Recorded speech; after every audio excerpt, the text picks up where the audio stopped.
everybody. We're, talking baseball. It's baseball season. We're officially preseason time. Season's a month away, so looking to, not count down, just make each day count, and got a lot of opportunity to get better. Have not seen the team since last thing we did was December 1st, Christmas party.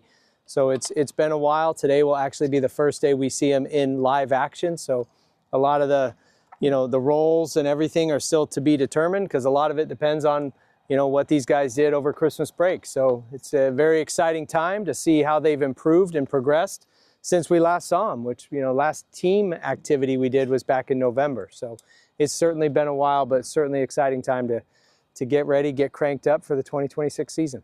You had some pitchers that you rested over the fall. Didn't really want them throwing. Are you excited to kind of get out here with them and see how they've progressed?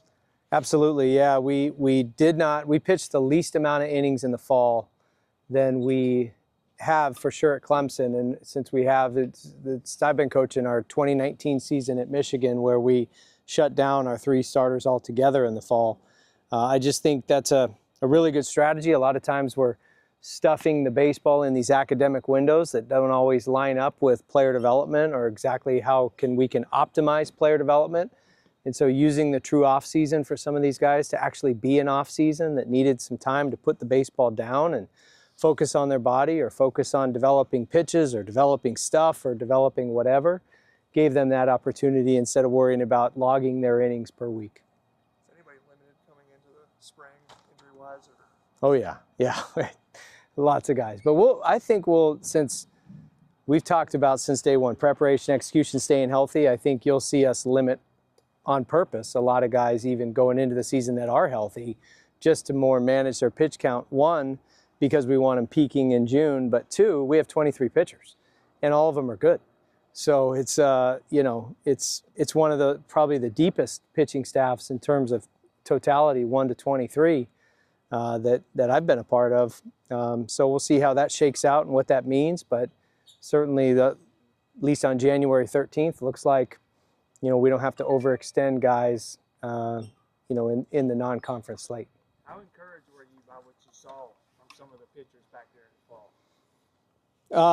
In the limited action we saw them, I was very encouraged. We had quite a few guys that, touched some velocities. Not that velocity is everything, because movement is just as important, just as strikes is just as important. But in terms of what the target was on, which was on developing either their stuff or their command, I thought there was a lot of progress made in those 2 categories, and stuff being velocity and movement. So whatever they were chasing, plus always keeping the priority on being able to throw it where you want to. So I thought a lot of guys made big jumps that weren't always evident in playing the Bananas or playing Alabama or in our inner squads, but just you could see their stuff progressing in the bullpen, getting in the Maven lab, getting on TrackMan, using the Edgertronic cameras, doing the things that we do to, objectively measure player development. Erik, what's the next level look like for Aiden? Next level of... In terms of what you wanted to see in his progression over the course of this offseason and where he can go going into this year? I think for him, it's, he's a very routine-oriented type person. He came in very advanced from a mental game standpoint. So for him, he's had some pretty targeted goals of what he wanted to develop each year. And so this year, or last year, it was adding a sinker and more of a slider to give him 5 total pitches. This fall, it was more on just letting his shoulder and arm recover and then being able to sustain, his consistently good starts all through the year, so that we can go further than we've ever gone. And so in order to do that, it's a luxury item to have a bona fide ace on a staff. And his credentials over the last 2 years, he'd be the bona fide ace on a lot of people's staff. So I think we're very lucky to have a guy like him. And for him this year, it's just being able to stack, those quality starts together at the end of the year. We're not necessarily worried about going 6 innings at the beginning of the year. Does the finish the way the last game went last year, does that still carry over into this year? Does it still motivate these guys to to want more and to get this program back? You mean 7 errors and getting beat by a couple of touchdowns? I hadn't thought about it. I don't know. Yeah, no, it sucks. It definitely leaves a sting. But everybody's turned the page. Like, yeah, that's anytime we think back to that and anything, you know, like, sure, it doesn't feel good, but you know, it's all windshield stuff now and no more rearview mirror. And you always have, you know, whether you're a player or coach, when you've tasted what the mountaintop tastes like and you've experienced that, then that's what you're always chasing. And so it's, you know, as a coach who's been there and wants these guys to experience it too, it's always going to be disappointing when it falls short of that. So last year just happened to have a very sour taste at the finish. But even if we had won a national championship last year, and you know, I'm sure LSU's thinking this way as well. They're not relying on that or resting on that. You got to move on, and it's a new season, and that's what we've done. What do you feel like this incoming portal class has brought so far to this team? Some explosiveness, some depth, some pretty good offensive weapons, some stability defensively. I thought we, you know, between Nick Schnabel, Jimmy Bellinger, Griffin Mazer, our staff, I thought we filled the holes we were trying to fill and plugged the gaps we needed to plug. You know, and shouldn't have any issues from a talent standpoint. It's just going to be execution and staying healthy. You guys what Dane Moeller look like? He is progressing. He'll probably be on the Talon Bell plan of last year, where he maybe makes an appearance, makes his debut in March, and then it's a controlled outings and progresses as the season goes.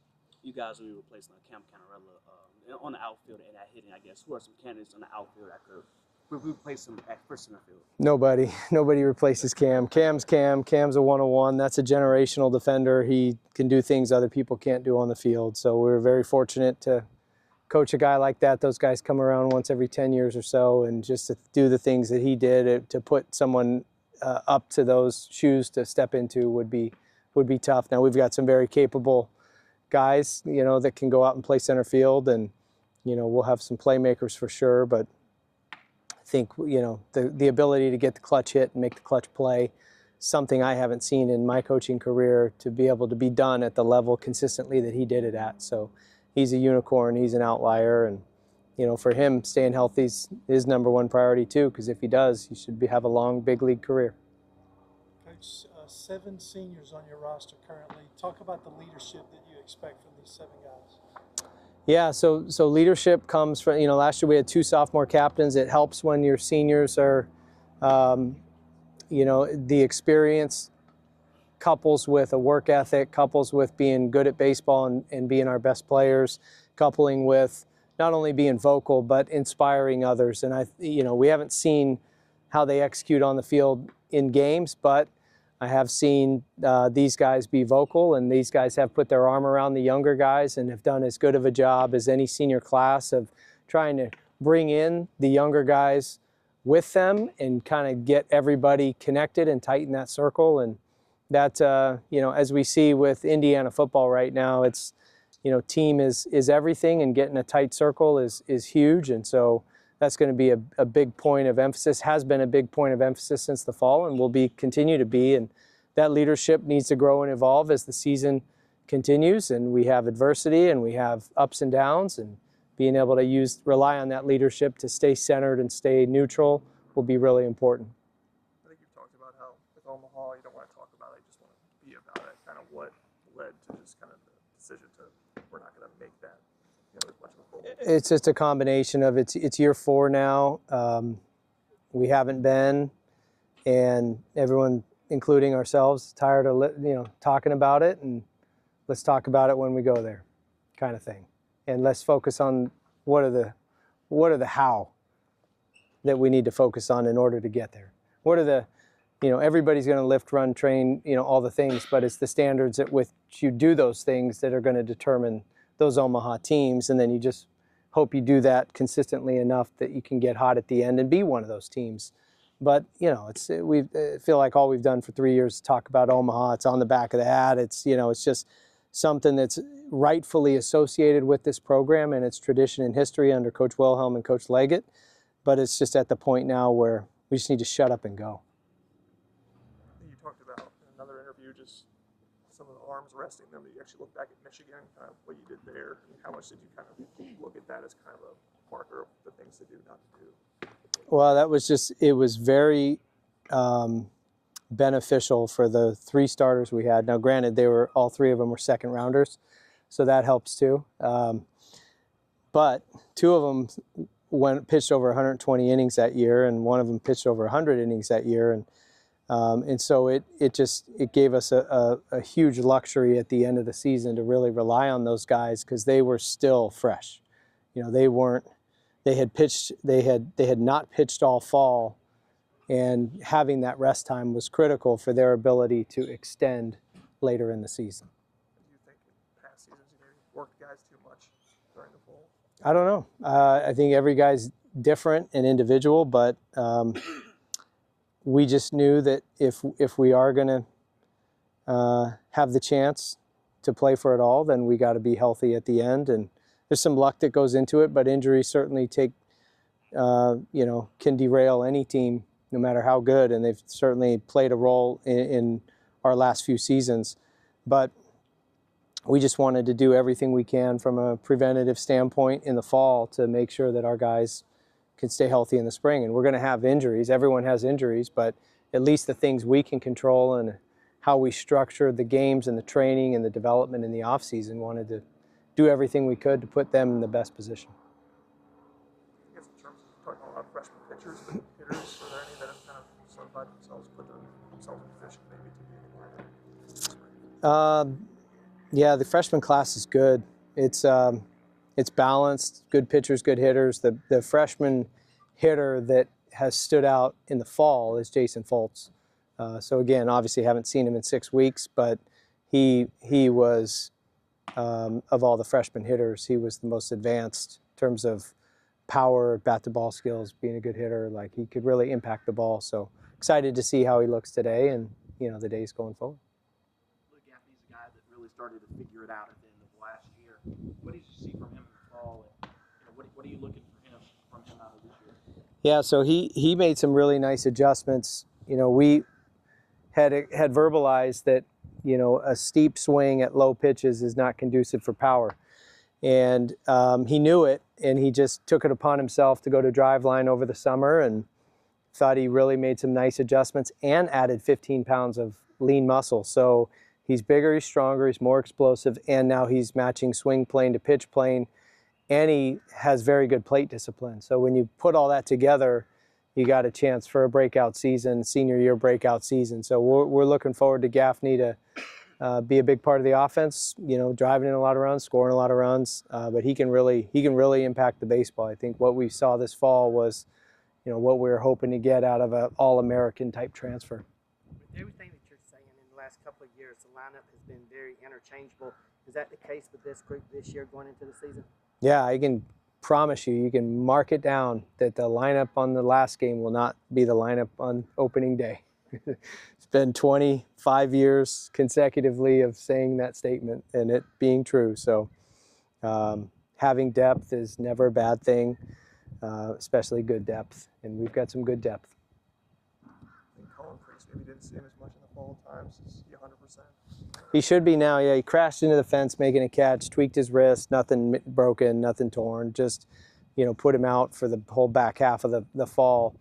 But he's a guy, second on our team in homers and big left-handed power. So, yeah, excited to see what he looks like because it's been longer since we've seen him. It's been over 2 months since we've seen him in action.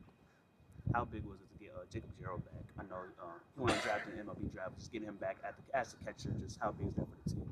Yeah, we were not expecting it. So not only to get a starting catcher that hits 15 home runs, but a leader, with a work ethic like JJ. His work ethic is second to none.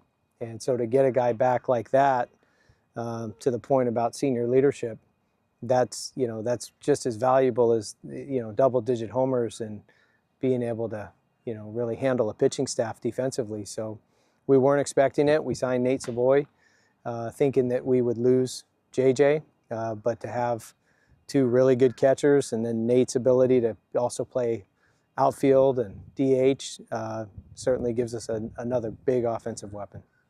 How happy are you excited to start the season actually in the dugout this year versus the radio? I don't know. We were 2-0 when I was on the radio, so I don't know. I guess that's TBD. Ty Downey's another big body in the box. What did you see out of him in the fall? As advertised, you know, his superpower is also what was his perceived weakness, criticism from the whoever they are. But he just is super aggressive. So I love the aggression. He's never seen a pitch that he didn't want to swing at. You know, his dad tells a funny story that it's his fault because when, you know, he would throw BP to him, he didn't want to be out there all day. So he would say, swing at everything. And Ty swings at everything. And it's great when it's in the box, and especially over the heart.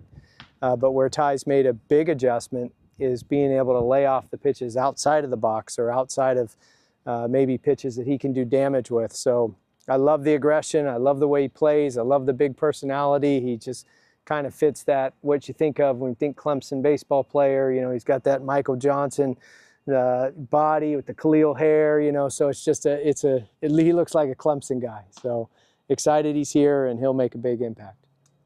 Is Jaron Purified different in any ways coming into this year? Yeah, I think everyone that's in a leadership role that has another trip around the sun and another birthday, it's huge from a leadership standpoint. And these kids change so much, you know, 18 to 22, just physically. You know, college kids, the biggest difference, college kids and high school kids, is just their physicality. And Jaron made a physicality jump from sophomore year to this year. I mean, he's bigger and stronger. He looks like a grown man. And then with him taking on more of a leadership role, you know, he was elected captain last year. His teammates, the way we do voting for captains, you know, put him in the mix. I think he was just kind of finding his footing as a younger guy with a lot of older guys on the team. But this year he considers himself, you know, an older guy, and, you know, has shown some real leadership initiative, speaking up more, taking charge more. You know, when the team might need a sheriff, you know, to police itself, he's taken on that role, and that's what you want to see as a coach. Time for one more. What do you have? These guys like Bryce Claiborne and Purified, some of those other guys. Do you anticipate stealing a lot of bases this year, using that speed, or how would you use that? Yeah, and that's our favorite offense, one that's dynamic, balanced, speed, power combo, and having guys that can, you know, not be stuck at first base and get to second, get to third, and just be able to go first to third and score from first on a double. And, you know, so weaponizing speed is a big deal, shrinks the field defensively, and just can get into scoring position and score more runs. I mean, we're a run-scoring offense. That's the name of the game. And so when you get guys that can get in motion and put pressure on the defense, you know, college baseball is totally different than the big leagues. You know, the worst fielding team in the big leagues would be the best fielding team in college baseball, or one of the best. So, you know, putting pressure on people with speed is always a good strategy, and having, you know, 3, 4, 5 guys in the lineup that can do that at all times, you know, makes our offense the best it can be in terms of scoring runs. Thank you, Coach. Thank you.